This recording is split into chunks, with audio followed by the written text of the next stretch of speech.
Olá, você está no JR Trade, o programa que recebe os maiores nomes da publicidade brasileira. Impossível de ignorar. É assim que a DM9 descreve seus trabalhos no próprio site. E é sobre essa disposição para gerar impacto e como isso é incorporado nas práticas da agência que a gente fala hoje aqui no JR Trade. E para conversar sobre o trabalho da DM9 e também sobre a trajetória da agência, eu recebo hoje aqui o co-presidente e COO da DM9, Tomás Tagliaferro. Tomás, seja muito bem-vindo ao JR Trade. Obrigado pelo convite. É um prazer estar aqui com vocês, poder falar um pouquinho hoje sobre o nosso mercado e sobre a DM9. Antes da gente começar essa entrevista, só quero lembrar você que toda quarta-feira, a partir das 7h30 da noite, tem um episódio novinho do JR Trade nas plataformas digitais da Record ou a nossa versão em podcast no seu tocador preferido.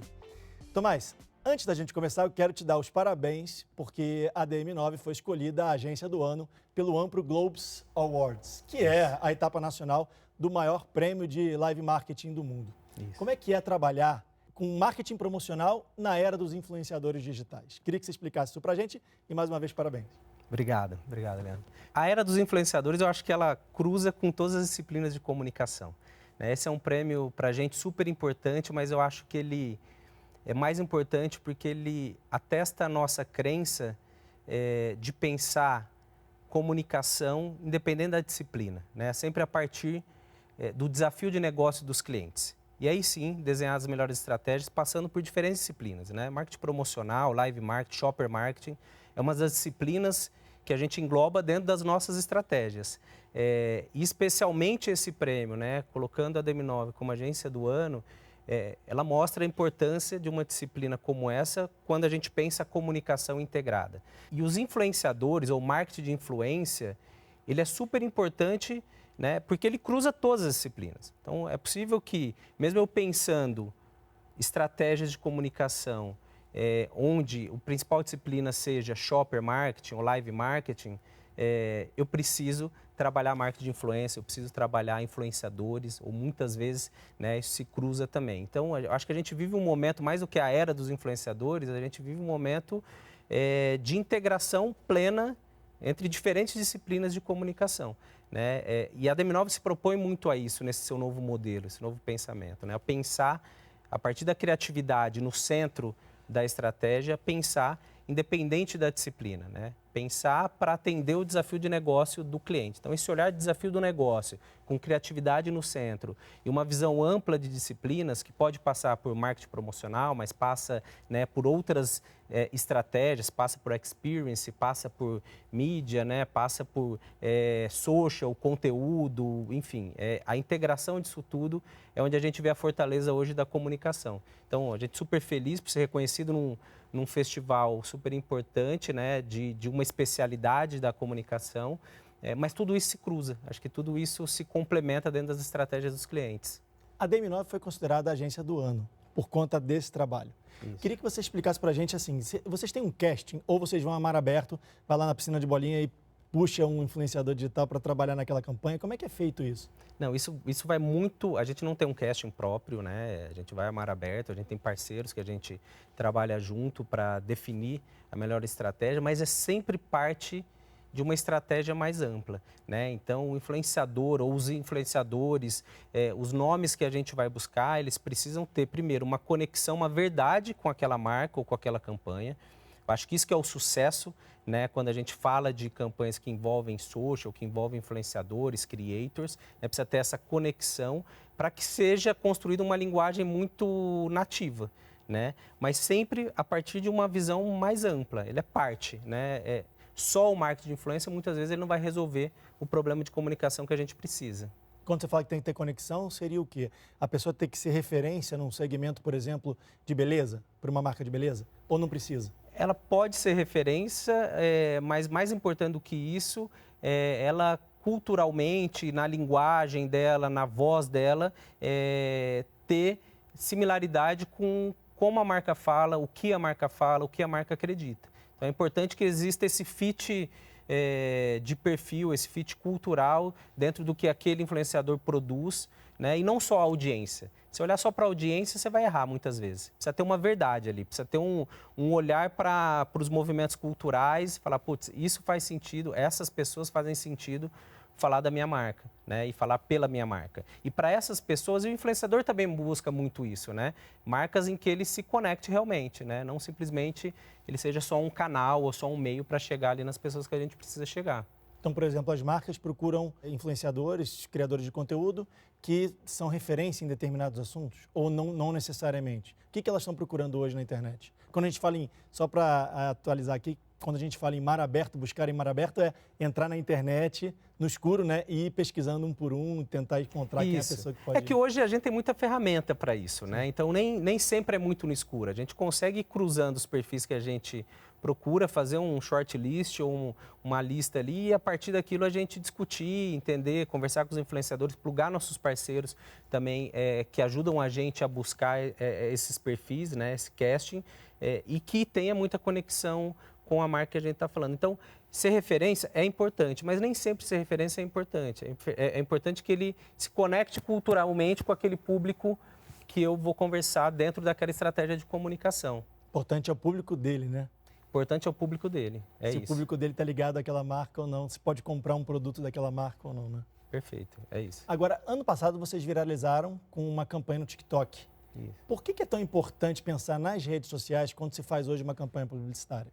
Porque eu acho que não dá para pensar campanha publicitária hoje sem pensar as redes sociais. O ano passado a gente fez um projeto que realmente ele reverberou bastante, né? Ele viralizou no TikTok, um projeto para iFood. Mas ele é parte de uma estratégia que começou na TV, né, que passou por diferentes meios, né, e que aconteceu também no TikTok. Né, e no TikTok ele conseguiu atingir mais de 200 milhões de views, bateu todos os recordes da plataforma, bateu os recordes da marca também em visualizações, mas porque tinha uma verdade. Então era uma campanha onde ela tinha um jingle muito potente, né, onde ela tinha Pitati Appeal, né, e a gente usou isso junto com creators, com influenciadores, para gerar conteúdo a partir do ponto de vista deles. A partir do ponto de vista dos influenciadores, né, na linguagem deles. Então, isso naturalmente conecta com os públicos ali, com os seguidores desses influenciadores. Então, é aí que a gente busca. Não dá para pensar hoje uma estratégia de comunicação potente sem a gente pensar redes sociais. Não dá. Você falou sobre o iFood. Vocês fizeram a campanha do iFood. Me lembrei agora que eu vi uma reportagem que o dono do iFood falou que em 10 anos as pessoas não vão mais cozinhar no Brasil. Como é que vocês veem isso como a visão do marketing, da publicidade, da comunicação? Ainda temos aí, nos próximos 10 anos, com essa fala, significa que ainda temos um longo caminho pela frente em relação a esse tipo de publicidade? Vai bombar muito ainda o iFood na internet, esse tipo de campanha? De conteúdo, eu acho que com certeza, né? Eu acho que não só o iFood, mas muitas marcas assim que se constroem pensando no seu público na internet, pensando TV, enfim, pensando de uma forma mais ampla, né? Eu acho que é um ponto de vista de negócio, né? Um ponto de vista de visão, de tendência, que tem a ver com o comportamento. Eu acho que quando ele fala isso tem muito a ver com as percepções sobre comportamento, né? O nosso papel como agência é conectar os desafios de negócio dos nossos clientes à comunicação, ao público que a gente quer falar. Então, eu não tenho dúvida que a forma que a gente se conecta com as pessoas em nome das marcas, ela vai continuar sempre evoluindo. Eu acho que existe uma questão, quando a gente olha a comunicação como um todo, né,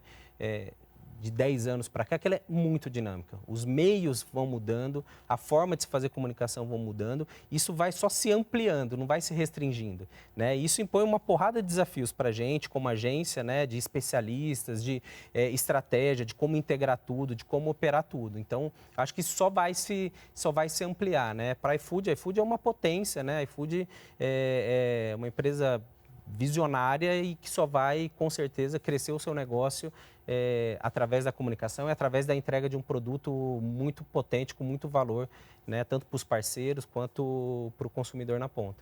Legal você falar dessa evolução, porque até pouco tempo atrás o canhão de mídia, de publicidade, era o veículo de comunicação. Que agora, estou falando de televisão, né? Televisão, rádio e tal. Agora esses veículos de comunicação estão dividindo essa fatia com a internet. Mas vocês não pararam só por aí, vocês fizeram agora um show de comédia para gestantes. Como é que é isso? Por que é importante uma ação dessas? Muito legal, uma boa pergunta, né? Aí é sobre a experiência, né? Que para mim é um outro meio de comunicação e de conexão com o consumidor que é super potente, importante, que vai crescer exponencialmente. A gente passou um período de pandemia onde o marketing de experiência, o experience, né, ele sofreu um pouquinho, porque tem essa questão do contato, mas ainda é um meio muito potente que só vai crescer, né, porque eu acho que ele tem um poder, o experience ele tem um poder de conectar a marca ao público de uma forma muito visceral, assim, né, de você sentir, né, não só de você assistir. Esse projeto é um projeto que você citou, né, o projeto do stand-up comedy para gestantes, que a gente fez para a DASA, né, que é um cliente nosso, um dos maiores ecossistemas de saúde. Foi no teatro isso? Foi no teatro. Isso aconteceu num teatro para 30, 40 gestantes, mas é muito legal o insight, né, porque o nosso time ele identificou que, em algumas pesquisas, que rir ou dar risada durante a gravidez ajudava muito na gestação, né? E a DASA, como uma empresa que se preocupa com a saúde das pessoas, enfim, ela queria entrar nessa conversa, né? Tinha o objetivo de entrar nessa conversa e se colocar ali do lado das gestantes, com todas as soluções de saúde que tem. E a gente criou o stand-up comedy para gestantes, né? Então reunimos lá 30, 40 gestantes para darem risada ali durante 1 hora. E elas riram? Riram bastante, demais. Estou te perguntando porque eu contava umas piadas para minha mulher quando ela estava grávida, ela não ria muito, enfim. Não, mas não, mas riram muito.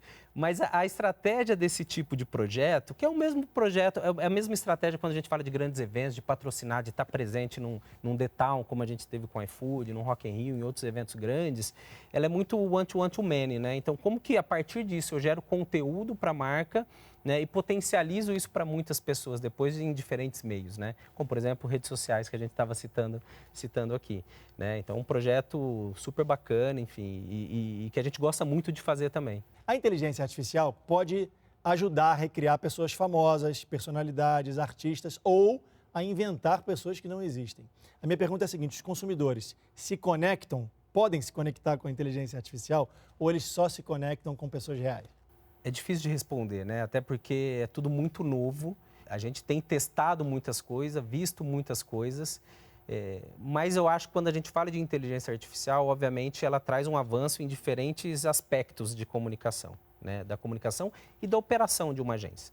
Então, ela ajuda muito ainda, hoje ela já ajuda muito em questões que são mais braçais. Então, hoje você consegue facilmente criar uma imagem, criar uma foto, né, criar um vídeo, vários exemplos que você deu. Mas tudo passa ainda, eu acho que por um momento de aprendizado, de formatação, né? Ainda existe uma discussão sobre regulamentação muito grande, os limites dos direitos autorais, né? Então, existe uma discussão, o que coloca para a gente ali um cuidado em tudo que a gente faz usando inteligência artificial, mas já é uma realidade, né? Ajuda muito a gente já, de fato.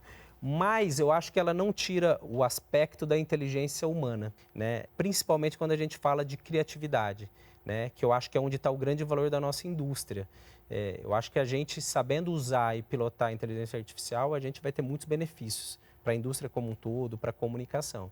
Agora, o engajamento gerado, né? Você citou alguns exemplos. Então, poxa, eu posso criar influenciadores que não são reais. Pode, mas é com um nível de realismo, né, que chega até a confundir muitas vezes. Então, as pessoas preferem um real ou um criado por inteligência. Não sei responder ainda, né, porque às vezes isso pode se confundir com o que você está vendo realmente. Aquilo pode ser, parecer real, mas é inteligência artificial. Então, eu acho que ainda tem muita discussão, tem muita água aí para passar embaixo dessa ponte, mas é uma realidade, é algo que a gente está super olhando e usando já para muitas coisas na DM9 mesmo, né? E não só para o trabalho criativo em si, mas para a gestão de projetos, né? Para a operação da agência. E estamos se debruçando muito no tema para cada vez aprender mais e entender como a gente consegue trazer isso de forma segura para o nosso dia a dia, para a nossa entrega criativa, para o que a gente coloca na rua. Nesse ano agora, ano de eleição, essa discussão sobre inteligência artificial provavelmente vai ser acelerada. Demais. Você falou sobre direitos autorais, eu entrevistei aqui o Pernil, da uma BBDO, Sim. que fez a campanha da Volkswagen, Sim. e ele fala sobre isso, sobre trazer de volta, né, a Elis Regina para a campanha, isso foi...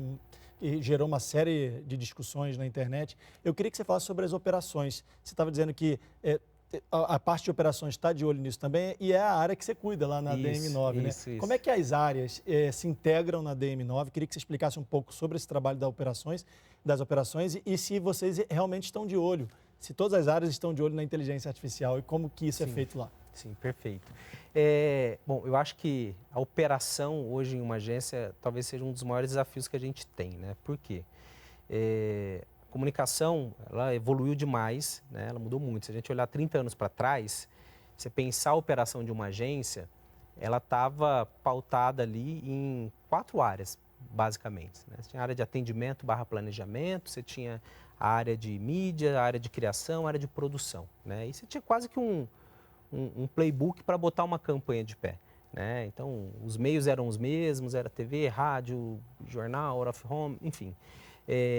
Hoje, o ecossistema é muito mais complexo, né? Então, existem muito mais especialistas, muito mais disciplinas dentro de uma agência para você colocar uma campanha integrada de pé, né? Então, áreas como data, BI, social, conteúdo, desenvolvimento, enfim, área de gestão de projeto que acaba nesse contexto ganhando uma importância muito grande porque precisa conectar todas essas outras áreas. Então, hoje quando a gente vai colocar uma campanha na rua, eu preciso juntar diferentes especialistas, né? Muitos especialistas. Então, isso coloca para a gente um desafio, uma complexidade muito grande.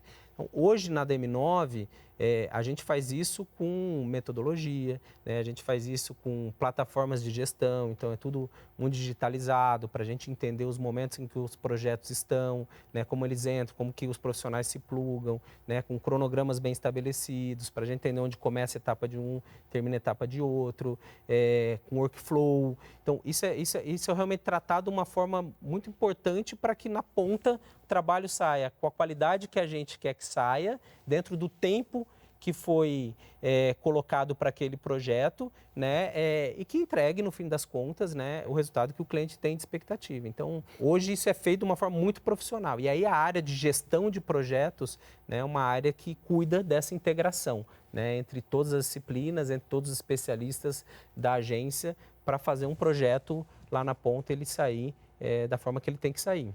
Queria que você falasse um pouco sobre os embaixadores das marcas. Eu li uma reportagem recentemente que a Bombril está tentando trazer de volta o Carlos Moreno, que foi embaixador da Bombril durante anos. A CIA, a mesma coisa com o Sebastian e outras marcas estão tentando trazer esses embaixadores. Você é contra ou a favor? Como é que as agências trabalham com isso? E é mais difícil quando uma marca tem um embaixador? É mais difícil trabalhar as campanhas publicitárias quando vocês querem vender outros produtos? Não, boa pergunta.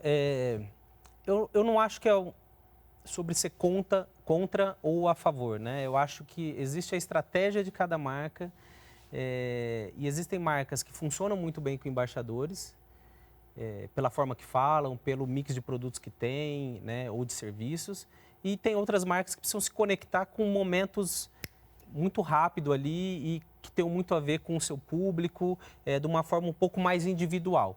Então, quando você não tem um embaixador, você tem mais flexibilidade, né? Então, preciso falar sobre, vou aproveitar e vou falar aqui sobre gastronomia. Então, eu trago alguém que entende mais de gastronomia ou que seja uma figura relevante dentro daquele território, daquele universo. Dando um exemplo. Por outro lado, né, a figura do embaixador ajuda, de fato, a construir, em médio e longo prazo, uma conexão daquela imagem, daquela personalidade com a marca. Então, na hora que eu vejo aquele cara, eu já associo imediatamente àquela marca. Você deu o exemplo Bombril, né? Então, Carlos Moreno entrou na TV, todo mundo sabe que ele vai falar de Bombril. Eu acho que em alguns modelos, o embaixador, ele deixa tudo mais dinâmico, né? E mais ágil também, porque à medida que vai se criando uma relação com a marca, né, esse cara ele vira realmente um porta-voz, ele conhece do tom de voz, ele conhece da linguagem, ele conhece de tudo. Então, facilita também em alguns aspectos, né? Mas eu não tenho uma posição contra ou a favor. Para mim, depende muito da estratégia que você está se desenhando para aquela marca. A gente tem exemplos